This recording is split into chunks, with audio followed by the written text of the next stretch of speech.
Сіз қызыл ірімшікті әлі сатып алып жеп жүрсіз бе? Мен сізге екі затпен дайындау жолын көрсететін болам. Видеоны ақырына шейін көріңіз. Парақшама тіркеліп, подписка етуді ұмытпаңыз. Асты қалың ыдысты аласыз. Менікі Викалинаның ыдысы. Ыдысымызға сүтімізді құятын боламыз. 1 литрді құйдым, енді 2 литрді құйып жатырмын. Орта қаттылықты газымызге қоятын боламыз.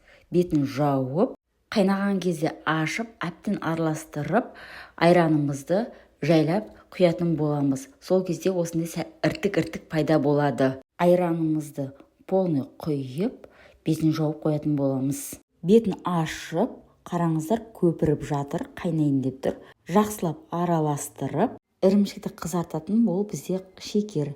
Шекерден 1 қасық салдым дәу қасықтан. Ал сіздер тәтті болуын қаласаңыздар, дәу қасықтан 2 салсаңыздар болады. Жай отта осылай әбден қайнататын боламыз. Суы тартылып, осылай сары түске енеді.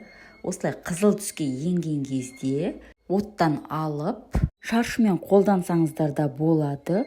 Ал мен астына бокалды қойып, оның үстіне воронканы қойып, бетіне сүзгіні қойып, қызыл ірімшігімді суынан бөліп алатын боламыз. Базарларда осы ірімшікті 2,5 мың, 3 мыңнан сатады.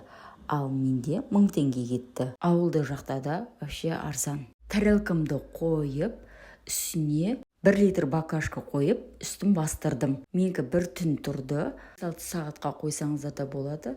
Міне дайын ірімшігіміз. Астындағы суын төкпеңіздер, ішектерді тазалайды.